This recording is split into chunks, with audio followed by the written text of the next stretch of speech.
श्वसन उत्सर्जन और इसमें जनन बहुत ही महत्वपूर्ण है। आज की वीडियो में हम इसी के बारे में जानेंगे कि जीवों में जनन किस प्रकार से होता है। दोस्तों, सभी जो जैव प्रक्रम है, जीवों के लिए आवश्यक जैव प्रक्रम होते हैं, उनमें किसी जीव को जीवित रखने के लिए जनन आवश्यक नहीं है। लेकिन जीव को संतति उत्पन्न करने के लिए या अपनी जैसे संतान उत्पन्न करने के लिए अधिक ऊर्जा व्यय करनी पड़ती है। फिर जीव उस प्रक्रम में अपनी ऊर्जा व्यर्थ क्यों करे जो उसके जीवित रहने के लिए आवश्यक नहीं है। आइए जानते हैं कि किस प्रकार से हम इसके बारे में समझ सकते हैं कि जीवों में जनन क्यों होता है। दोस्तों, विभिन्न जीव इसलिए दृष्टिगोचर होते हैं क्योंकि वे जनन करते हैं और जीविता के लिए या आगे बढ़ने के लिए किसी जीव के अगली पीढ़ी में जाने के लिए जनन आवश्यक है। यदि कोई जीव एकल होता तो कोई भी जनन द्वारा अपने जैसा सदृश व्यष्टि उत्पन्न नहीं करता, तो संभव है कि हमें उनके अस्तित्व का पता भी नहीं चलता। किसी जात या स्पीसीज में पाए जाने वाले जीवों की विशाल संख्या हमें उनके अस्तित्व का ज्ञान कराता है और हमें ये पता चलता है कि दो व्यष्टि एक ही स्पीसीज के सदस्य हैं। सामान्यतः हम ऐसा इसलिए कहते हैं क्योंकि वे एक समान दिखाई देते हैं। इसलिए जनन करने वाले जीव संतति या संतान का सृजन करते हैं जो बहुत सीमा तक उन्हीं के जैसे दिखाई देते हैं। आइए देखते हैं, क्या जीव पूरी तरह से अपनी प्रतिकृति का सृजन करते हैं, यानी कोई भी जीव क्या अपनी ही तरह संतान को जन्म देता है। विभिन्न जीवों के बनावट, आकार और आकृति समान होने के कारण वे सदृश प्रतीत होते हैं। दोस्तों, शरीर की बनावट या अभिकल्प भी समान होता है, उसके लिए उनका ब्लूप्रिंट भी समान होना चाहिए। इसलिए अपने आधारभूत स्तर पर जनन जीव के अभिकल्प का ब्लूप्रिंट तैयार करता है। आप जानते हैं कि कोशिका के केंद्रक में पाए जाने वाले जो गुणसूत्र होते हैं, उनके डीएनए यानी डीऑक्सी राइबोन्यूक्लिक अम्ल के अणुओं में आनुवांशिक गुणों का संदेश होता है और ये जनक से संतानों की पीढ़ी में स्थानांतरित होता है।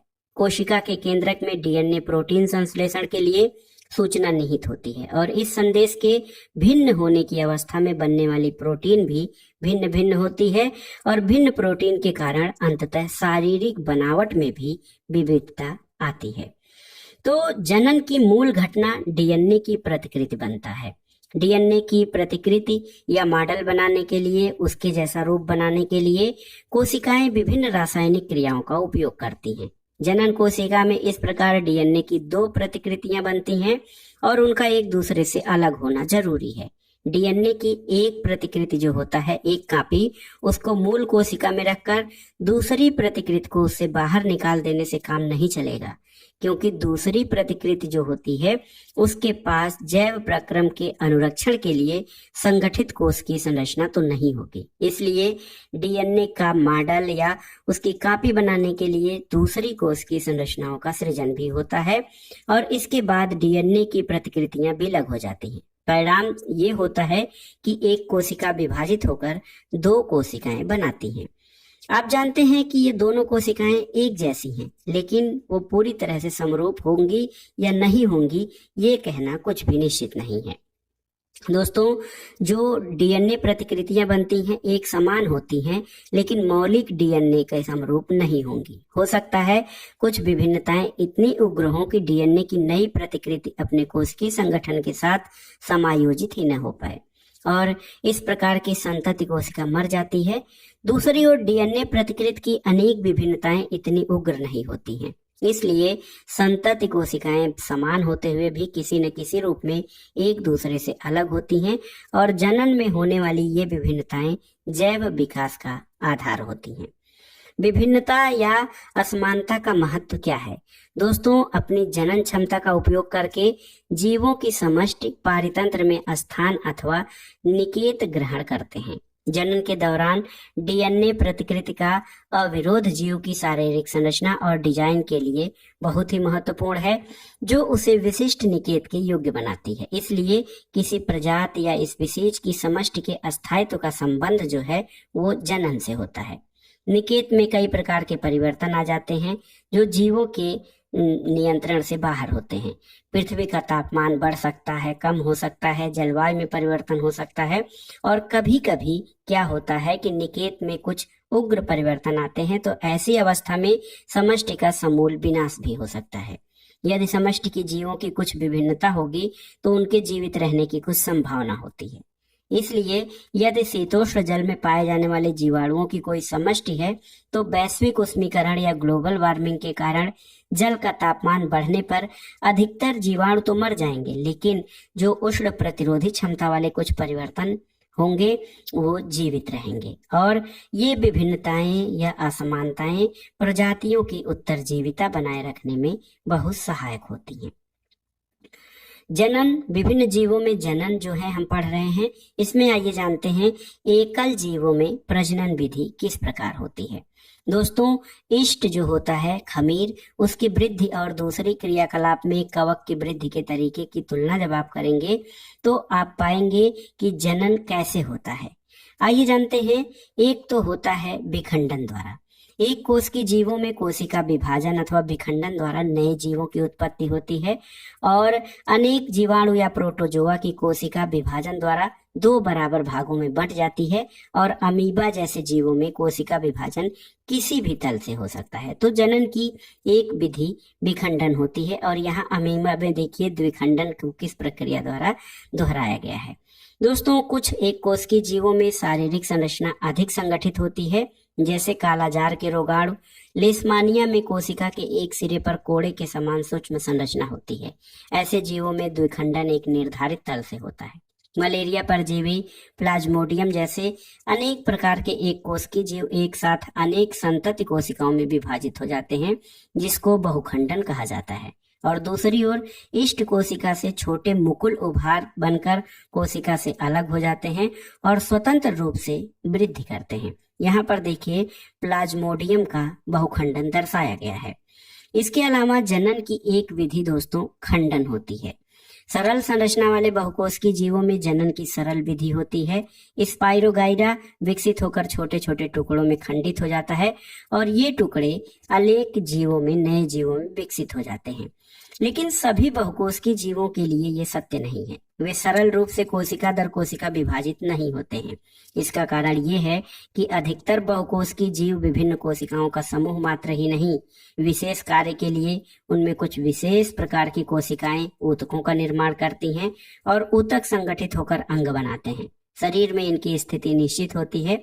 ऐसी सजग व्यवस्थित परिस्थिति में कोशिका दर कोशिका विभाजन अव्यवहारिक है। इसलिए बहुकोश के जीवों में जनन के लिए अपेक्षाकृत अधिक जटिल विधि उपयोग में आती है। जो बहुकोश की जीव हैं उनके द्वारा एक सामान्य युक्ति ये है कि विभिन्न प्रकार की कोशिकाएं विशिष्ट कार्य के लिए बनी होती हैं, और इस सामान्य व्यवस्था का परिपालन करते हुए जीवों में जनन के लिए विशेष प्रकार की कोशिकाएं भी होती हैं। अनेक प्रकार के कोशिकाओं से हमारा शरीर बना है, और कुछ कोशिकाएं ऐसी हैं जिनमें वृद्धि क्रम, प्रसरण और उचित परिस्थिति में विशेष प्रकार की कोशिका बनाने की क्षमता होती है। देखते हैं दोस्तों, पुनरुद्भवन या पुनर्जनन क्या होता है। तो एक प्रकार से नए जीव के निर्माण में, जो जीव हैं उनमें नए जीव के निर्माण की क्षमता होती है। देखिए, पुनरुद्भवन क्या है कि यदि कोई जो है प्लेनेरिया जैसे सरल प्राणियों को कई टुकड़ों में काट दिया जाए तो प्रत्येक टुकड़ा विकसित होकर पूर्ण रूप से नए जीव का निर्माण कर लेता है, जिसको कि पुनरुद्भवन कहा जाता है। ये देखिए, ये प्लेनेरिया का उदाहरण है। और लेकिन हर जीव में इस तरह का पुनरुद्भवन नहीं होता है। इसके लिए यहाँ पर देखिए एक और प्रक्रिया जनन की मुकुलन दिखाई गई है। हाइड्रा जैसे जलीय जीव में पुनर्जनन की क्षमता वाली कोशिकाओं का उपयोग मुकुलन के लिए करते हैं। हाइड्रा में कोशिकाओं के नियमित विभाजन के कारण एक स्थान पर उभार विकसित हो जाता है, और ये उभार धीरे धीरे नन्हे जीव में बदल जाता है और एक नया हाइड्रा उत्पन्न होता है। इसके अलावा दोस्तों, कायिक प्रवर्धन भी बहुत ही महत्वपूर्ण है जनन की विधि। ये पौधों में होती है। बहुत से ऐसे पौधे होते हैं जिनमें कुछ भाग जैसे जड़, तना और पत्तियां उपयुक्त परिस्थितियों में विकसित होकर नए पौधे उत्पन्न करती हैं। अधिकतर जंतुओं के विपरीत एकल पौधे इस क्षमता का उपयोग जनन की विधि के रूप में करते हैं। और कायिक प्रवर्तन की विधियों का उपयोग कृषि में भी किया जाता है। गन्ना, गुलाब, अंगूर इसके कुछ उदाहरण हैं। और ऐसे प्रकार के फसलों के लिए या ऐसे पौधों में जिनमें बीज द्वारा उगाए गए पौधों की अपेक्षा फूल और फल कम समय में लगने लगते हैं, ये केला, संतरा, गुलाब और चमेली जैसे पौधों को उगाने के लिए उपयोगी होता है कायिक प्रवर्धन। यहाँ पर देखिए कलिकाओं के साथ ब्रायोफिलम की पत्ती में किस तरह से नए पौधे का निर्माण हो जाता है। ब्रायोफिलम की पत्तियों की कोर पर कुछ कलियां विकसित होकर मृदा में गिर जाती हैं और नए पौधे बना लेती हैं। दोस्तों, ऊतक संवर्धन क्या होता है इसके बारे में जान लेते हैं। ऊतक संवर्धन तकनीक में पौधे के ऊतक अथवा उसकी कोशिकाओं को पौधे के शीर्ष से बढ़े हुए भाग से अलग करके नए पौधे उगाए जाते हैं। इन कोशिकाओं को कृत्रिम पोषक माध्यम में रखा जाता है, जिससे कोशिकाएं विभाजित होकर अनेक कोशिकाओं का छोटा समूह बनाती हैं, जिनको कि कैलस कहा जाता है। कैलस की वृद्धि और विभेदन के हार्मोन युक्त अन्य माध्यम से स्थानांतरित करते हैं। पौधे को फिर मिट्टी में रोप दिया जाता है, जिससे कि वे वृद्धि करके विकसित पौधे बन जाते हैं। ऊतक संवर्धन तकनीक द्वारा किसी एकल पौधे से अनेक पौधे संक्रमण मुक्त परिस्थितियों में उत्पन्न किए जा सकते हैं और इस तकनीक का प्रयोग अनेक प्रकार के सजावटी पौधों के संवर्धन में किया जाता है। आइए देखते हैं दोस्तों जनन की एक विधि बीजाणु समासंग के बारे में। अनेक सरल बहुकोशिकीय जीवों में विशिष्ट जनन संरचनाएं भी पाई जाती हैं। देखिए यहाँ पर ब्रेड में धागे के समान कुछ संरचनाएं विकसित होती हैं और ये राइजोपस नाम का एक कवक जाल है। ये जनन के भाग नहीं है, लेकिन ऊर्ध्व तंतुओं पर सूक्ष्म गोल संरचनाएं जनन भाग लेती हैं और ये गुच्छ बीजाणुधानी होते हैं, जिन्हें विशेष कोशिका कही जाती हैं। यहाँ पर देखिए राइजोपस में बीजाणु समासंग किस प्रकार से होता है और नम सतह के आने पर ये जो है वृद्धि करने लगती हैं और इनका वृद्धि बीजाणु समासंग के द्वारा होता है। दोस्तों, अभी तक हमने एकल जीव द्वारा जनन की बात की, इसको अलैंगिक जनन कहा जाता है। लेकिन अब आइए जानते हैं लैंगिक जनन किसे कहते हैं।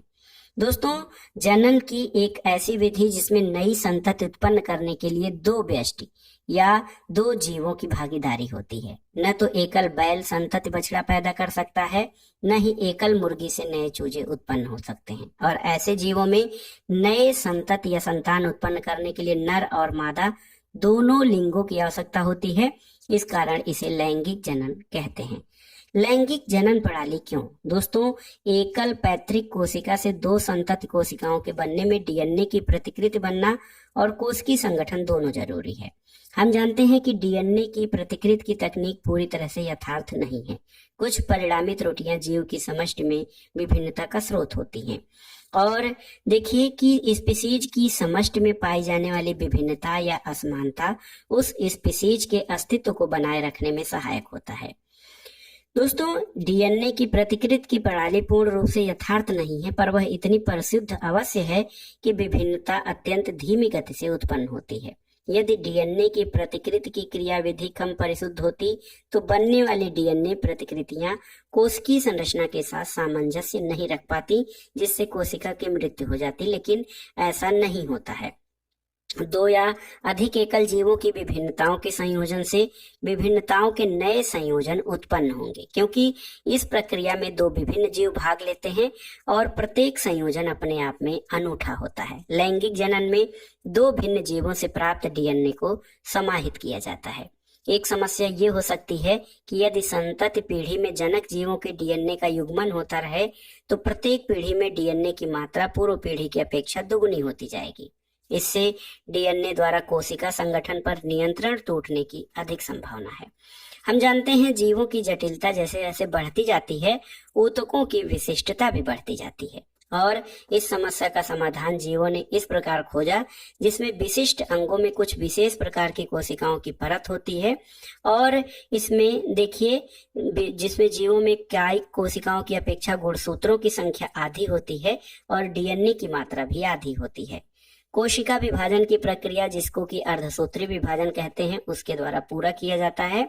इसलिए दो भिन्न जीवों की यह युग्मक क्रियाएं लैंगिक जनन में युग्मनज द्वारा युग्मनज या जायगोट बनाती हैं, जो संतति में गुणसूत्रों की संख्या और डीएनए की मात्रा को पुनर्स्थापित करता है।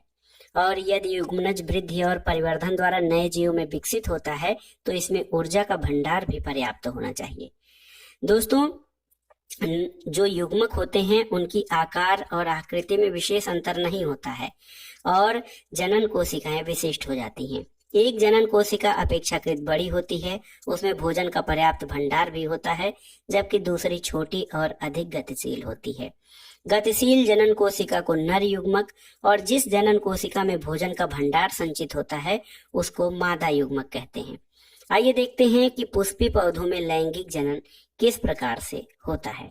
आवृत बीजी या एंजियोस्पर्म के जननांग पुष्प में अवस्थित होते हैं और जो फूल होता है उसके भाग बारे में आप पढ़ चुके हैं। बाह्य दल, पंखुड़ी, पुंकेसर और स्त्री केसर। पुंकेसर और स्त्री केसर पुष्प के जनन भाग होते हैं जिनमें जनन कोशिकाएं होती हैं। जब पुष्प में पुंकेसर अथवा स्त्री केसर में से कोई एक जननांग उपस्थित होता है तो वो पुष्प एक लिंगी होता है, लेकिन जब दोनों पुंकेसर और स्त्री केसर दोनों उपस्थित होते हैं तो उसे उभयलिंगी पुष्प कहा जाता है, जैसे गुड़हल और सरसों का फूल। पुंकेसर नर जननांग है जो परागकण बनाते हैं। परागकण सामान्यतः पीले हो सकते हैं और जब आप किसी पुष्प के पुंकेसर को छूते हैं तो हाथ में एक पीला पाउडर लग जाता है। स्त्री केसर पुष्प के केंद्र में होते हैं। दोस्तों, परागकण द्वारा उत्पादित नर युग्मक अंडाशय की अंडकोशिका में संलयित हो जाते हैं। जनन कोशिकाओं में युग्मन अथवा निषेचन से युग्मनज बनता है और जिसमें नए पौधे में विकसित होने की क्षमता होती है। परागकणों को पुंकेसर से वर्तिकाग्र स्थानांतरण की आवश्यकता होती है। यदि परागकणों का ये स्थानांतरण उसी पुष्प के वर्तिकाग्र पर होता है तो ये स्वपरागण कहलाता है, लेकिन एक पुष्प के परागकण दूसरे पुष्प पर स्थानांतरित होते हैं तो उसे परपरागण कहा जाता है। और ये प्रक्रिया यानी परागकणों के स्थानांतरण की प्रक्रिया वायु, जल अथवा तितली और छोटे प्राणियों के द्वारा होती है। दोस्तों, परागकणों के उपयुक्त वर्तिकाग्र पर पहुंचने के बाद नर युग्मनज अंडाशय में स्थित मादा युग्मक तक पहुंचना होता है। इसके लिए परागकण से एक नलिका विकसित होती है और वर्तिका से होती हुई बीजांड तक पहुंचती है। और निषेचन के बाद युग्मनज में कई प्रकार के विभाजन होते हैं। बीजांड में भ्रूण विकसित होता है। बीजांड एक कठोर आवरण विकसित होता है और ये बीज में परिवर्तित हो जाता है। और इसमें क्या होता है कि बाह्यदल, पंखुड़ी, पुंकेसर, वर्तिकाग्र और ये जो चीजें होती हैं पुष्प के भाग, ये मुरझाकर गिर जाते हैं और जब बीज बनता है तो बीज में भावी पौधा अथवा भ्रूण होता है जो उपयुक्त परिस्थितियों में फिर नए पौधे में विकसित हो जाता है, जिसको कि अंकुरण कहा जाता है। आइए जानते हैं पौधों में जनन के बाद कि मानव में लैंगिक जनन किस प्रकार से होता है। एक असंबद्ध बिंदु देखते हैं। हम जानते हैं कि आयु के साथ हमारे शरीर में कुछ परिवर्तन होते हैं और बहुत सारे परिवर्तन, जैसे छोटे पे हम जब छोट पे रहते हैं दांत बाद में निकलते हैं साल भर के आसपास। शारीरिक वृद्धि होती है, किशोरावस्था आती है, हमारे शरीर में परिवर्तन होता है, शरीर सौष्ठव हो जाता है यानी मजबूत हो जाता है, शारीरिक अनुपात बदलता है, नए लक्षण आते हैं, संवेदना में परिवर्तन होता है और इनमें से कुछ परिवर्तन लड़कों के तरह लड़कियों में भी आता है। आंख और जांघों के बीच बाल गुच्छ निकल आते हैं, उनका रंग गहरा हो जाता है, पैर, हाथ और चेहरे पर महीन रोम आ जाते हैं, कभी कभी मुहासे भी निकल आते हैं। हम अपने और दूसरों के प्रति अधिक सजग हो जाते हैं। दूसरी ओर कुछ परिवर्तन ऐसे हैं जो लड़कों और लड़कियों में भिन्न होते हैं। लड़कियों में स्तन के आकार में वृद्धि और स्तनाग्र की त्वचा का रंग गहरा हो जाता है। लड़कियों में रजोधर्म होने लगता है, लड़कों के चेहरे पर दाढ़ी मूछ निकल आती है, आवाज फटने लगती है, साथ ही दीवा स्वप्न अथवा रात्रि में शिश्न भी अक्सर विवर्धन के कारण ऊर्ध्व हो जाता है। और ये सारे परिवर्तन महीनों और वर्षों की अवधि में धीमी गति से होते हैं। ये सभी व्यक्तियों में अलग अलग ढंग से ये परिवर्तन होते हैं और इसमें देखिए कि हमारे नाक नक्श अलग अलग हैं, उसी प्रकार इन लोगों के बालों की वृद्धि का पैटर्न, जो भी हमारे शरीर में अंतर आता है, ये शरीर की लैंगिक परिपक्वता के पहलू होते हैं। इस आयु में शरीर में लैंगिक परिपक्वता क्यों आती है? तो हम बहुकोशिकीय जीवों में विशिष्ट कार्यों के संपादन के लिए विशिष्ट प्रकार के कोशिकाओं की आवश्यकता के बारे में जानते हैं और ये सब उसी प्रक्रिया का परिणाम होता है। जनन ऊतक बनते हैं, उनकी परिपक्वता मुख्य प्राथमिकता नहीं होती। जैसे जैसे शरीर की सामान्य वृद्धि में धीमी गति होनी शुरू होती है, ऊतक परिपक्व होना प्रारंभ करते हैं और किशोरावस्था की इस अवधि को प्यूबर्टी यानी यौवनारंभ कहा जाता है। ये सारे परिवर्तन जनन प्रक्रम से संबद्ध होते हैं और इसमें क्या होता है कि जो परिवर्तन होता है, नए पैटर्न आते हैं, बदलाव होते हैं, ये वो दर्शाते हैं कि लैंगिक परिपक्वता आ रही है। दूसरी ओर दो व्यक्तियों के बीच जनन कोशिकाओं का वास्तविक स्थानांतरण विशिष्ट अंग संरचना जरूरी होती है। शिश्न के ऊर्ध्व होने की क्षमता, स्तनधारियों जैसे कि मानव में शिशु के मां के शरीर में लंबी अवधि तक गर्भस्थ रहना और जन्मोपरांत स्तनपान कराना, इन सब स्थितियों के लिए मादा के जननांगों और स्तन का परिपक्व होना जरूरी है। दोस्तों, मानव जनन में नर जनन अंग और मादा जनन अंग है। नर जनन तंत्र जो है उसका चित्र यहाँ साइड में दिया गया है। नर जनन कोशिका अथवा शुक्राणु का निर्माण वृषण में होता है। यह उदर गुहा के बाहर वृषण कोश में स्थित होते हैं। इसका कारण ये है कि शुक्राणु उत्पादन के लिए आवश्यक ताप शरीर के ताप से कम होता है और पुरुषों में पाए जाने वाला जो टेस्टोस्टेरॉन हार्मोन होता है उसमें वृषण की भूमिका महत्वपूर्ण होती है। और उत्पादित जो शुक्राणु हैं उनका मोचन शुक्रवाहिकाओं द्वारा होता है। ये शुक्रवाहिकाएं मूत्राशय से आने वाली नली से जुड़कर एक संयुक्त नली बनाती हैं और इस कारण शुक्राणु एक तरल माध्यम पा जाते हैं। प्रोटेस्ट और शुक्राणु अपने स्राव में शुक्रवाहिका में डालते हैं। यह स्राव पोषण भी प्रदान करता है। शुक्राणु सूक्ष्म संरचनाएं होती हैं। इनमें आनुवांशिक पदार्थ होते हैं। एक लंबी पूंछ होती है जिन्हें मादा जनन कोशिका की ओर तैरने में सहायता मिलती है। नर जनन अंगों के अलावा मादा जनन अंग होते हैं। इसमें क्या होता है, मादा जनन अंग में मुख्य रूप से गर्भाशय, अंडवाहिका, फैलोपियन ट्यूब या अंडाशय होते हैं जो कि शुक्राणुओं से अपक्रिया करके जो है वो भ्रूण का निर्माण करते हैं। दोस्तों, हम पहले पढ़ चुके हैं कि माँ का शरीर गर्भधारण और उसके विकास के लिए बहुत विशेष रूप से अनुकूलित होना चाहिए। गर्भाशय प्रत्येक माह भ्रूण को ग्रहण करने अथवा उसके पोषण की तैयारी करता है। इसकी आंतरिक परत मोटी होती जाती है और भ्रूण के पोषण के लिए रुधिर प्रवाह भी बढ़ जाता है। भ्रूण जो होता है गर्भाशय में, उसको माँ के रुधिर से ही पोषण मिलता है। उसके लिए विशेष संरचना होती है जिसको प्लेसेंटा कहा जाता है।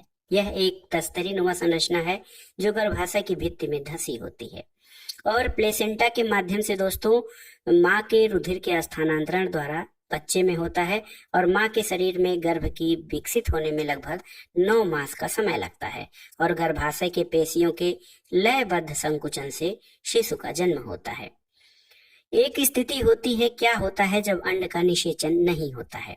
यदि अंड कोशिका का निषेचन नहीं हो तो ये लगभग 1 दिन तक जीवित रहती है, क्योंकि अंडाशय प्रत्येक माह एक अंड का मोचन करता है। इसलिए निषेचित अंड की प्राप्ति के लिए गर्भाशय प्रतिमाह तैयारी करता है। और होता यह है कि निषेचन न होने की अवस्था में इस परत की एक आवश्यकता नहीं पड़ती है और ये परत धीरे धीरे टूटकर योनि मार्ग से रुधिर और म्यूकस के रूप में निकलती रहती है।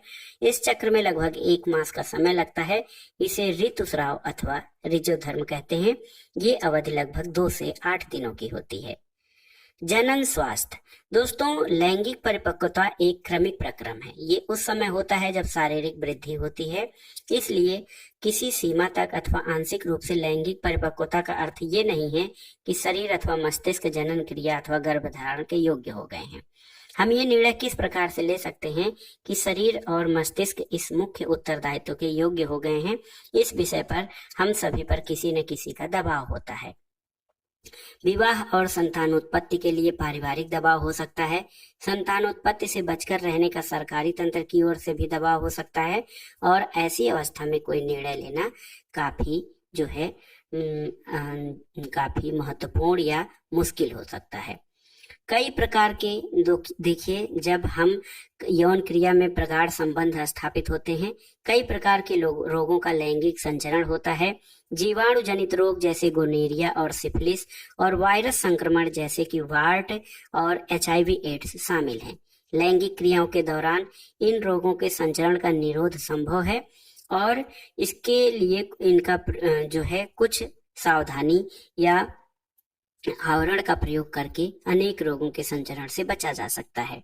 दोस्तों, लैंगिक क्रिया द्वारा गर्भधारण की संभावना सदा बनी रहती है। गर्भधारण की अवस्था में स्त्री के शरीर और भावनाओं की मांग और आपूर्ति बढ़ जाती है। यदि वो इसके लिए तैयार नहीं है तो बच्चे के स्वास्थ्य पर इसका विपरीत असर पड़ता है। दोस्तों, कई ऐसी प्रक्रियाएं हैं, कई ऐसे जो है युक्तियां हैं जिनके द्वारा जो है गर्भधारण को रोकने के लिए प्रयास किया जाता है। इसमें कॉपर टी और कई प्रकार के जो है प्रक्रियाएं या चिकित्सकीय साधन उपलब्ध हैं। दोस्तों, शल्य क्रिया द्वारा इस प्रकार के अवरोध उत्पन्न करके गर्भधारण से बचा जा सकता है और शल्य क्रिया द्वारा अनचाहे गर्भ को हटाया भी जा सकता है और इस तकनीक का दुरुपयोग उन लोगों द्वारा किया जा सकता है जो किसी विशेष लिंग का बच्चा नहीं चाहते। ऐसा कार्य गैर कानूनी कार्य है और अधिकतर मादा गर्भ के चयनात्मक गर्भपात के लिए किया जाता है। एक स्वस्थ समाज के लिए मादा नर लिंग अनुपात बनाए रखना जरूरी है। यद्यपि हमारे देश में भ्रूण लिंग निर्धारण कानूनी अपराध है, लेकिन कुछ मादा भ्रूण को निर्मम हत्या के कारण हमारे देश में शिशु लिंगानुपात तीव्रता से घट रहा है और ये चिंता का विषय है। तो दोस्तों, हमने देखा कि जनन प्रक्रिया के द्वारा क्या है, कोई भी जीव अपने समान संतति उत्पन्न करता है और जनसंख्या के आकार और प्रकार के लिए जनन की भूमिका बहुत ही महत्वपूर्ण होती है। तो ये आपने अध्याय जो पढ़ा उसमें आइए देखते हैं उसका सारांश। अन्य जैव प्रक्रमों के विपरीत किसी जीव के अपने अस्तित्व के लिए जनन आवश्यक नहीं है। जनन में एक कोशिका द्वारा DNA प्रतिकृति का निर्माण, अतिरिक्त कोश की संगठन का सृजन होता है। विभिन्न जीवों द्वारा अपनाए जाने वाले जनन की प्रणाली उनके शारीरिक बनावट या अभिकल्प पर निर्भर करती है। खंडन विधि में जीवाणु और प्रोटोजोआ की कोशिका विभाजित होकर 2 या 2 से अधिक संतति कोशिका का निर्माण करती है। हाइड्रा जैसे जीवों का शरीर कई टुकड़ों में विलग हो जाए तो प्रत्येक भाग में पुनरुद्भवन द्वारा नए जीव विकसित हो जाते हैं।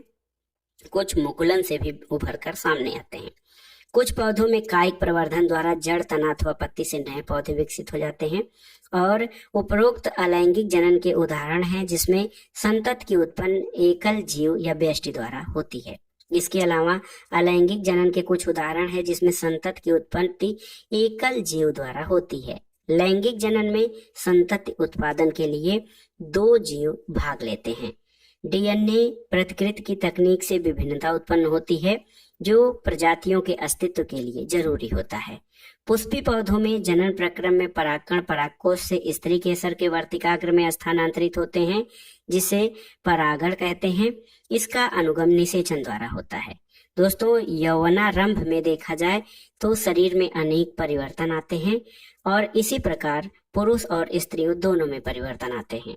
मानव के मादा जनन तंत्र में अंडाशय, डिंबवाहिनी, गर्भाशय पाए जाते हैं।